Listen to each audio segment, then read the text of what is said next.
بسم اللہ الرحمن الرحیم۔ اللہ کے نام سے شروع جو بڑا مہربان اور نہایت رحم کرنے والا ہے۔ یہ 1282 ہجری کی بات ہے، یعنی آج سے 160 سال پہلے کی سعودی عرب کے بریدہ شہر میں منیرہ نامی ایک نیک و صالحہ خاتون نے مرنے سے پہلے اپنے زیورات بھائی کے حوالے کیے کہ میری وفات کے بعد ان زیورات کو بیچ کر ایک دکان خرید لیں، پھر اس دکان کو کرائے پر چڑھائیں اور آمدن کو محتاجوں پر خرچ کر دیں۔ بہن کی وفات کے بعد بھائی نے وصیت پر عمل کرتے ہوئے ان کے زیورات بیچ کر بہن کے نام پر 12 ریال میں ایک دکان خرید لی۔ اس زمانے میں 12 ریال کی بڑی ویلیو تھی اور اسے کرائے پر چڑھا دیا اور کرائے کی رقم سے محتاجوں کے لیے کھانے پینے کی اشیاء خرید دی۔ یہ سلسلہ پورے 100 سال تک جاری رہا۔ سال بعد دکان کی ماہانہ کرایہ 15,000 ریال تک پہنچ چکی تھی اور اس رقم سے ضرورت مندوں کے لیے اچھی خاصی چیزیں خرید کر دی جاتی تھیں۔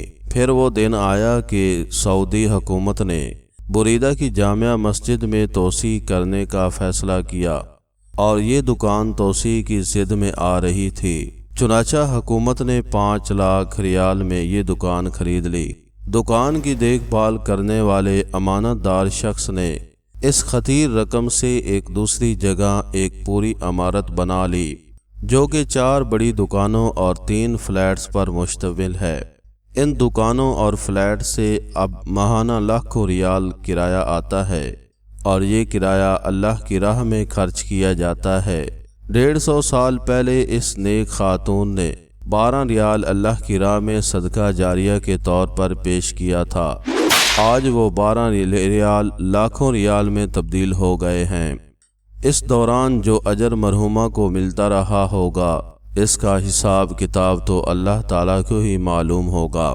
سوچنے کی بات یہ ہے کہ اگر وہ اپنے ان زیورات کو سماج کی روایات اور رسم کے مطابق اپنی بیٹی کو دیتی اور بیٹی آگے اپنی بیٹی کو دیتی، پوتی تک پہنچتے پہنچتے یہ زیورات بوسیدہ اور آؤٹ آف فیشن ہو جاتے، پھر کہیں پھینک دیے جاتے۔ لیکن اس نیک خاتون نے صدقہ جاریہ کا جو خوبصورت فیصلہ کیا، اس کی بدولت 150 سال سے زائد عرصہ ہوا لاکھوں محتاج لوگ اس سے مستفید ہو رہے ہیں۔ اللہ تعالیٰ کی راہ میں پیش کیے ہوئے صدقے کو حقیر اور کم تر نہ سمجھیں۔ اللہ تعالیٰ صدقات و خیرات میں برکت ڈالتا ہے اور بڑھاتا ہے۔ Thanks for watching video.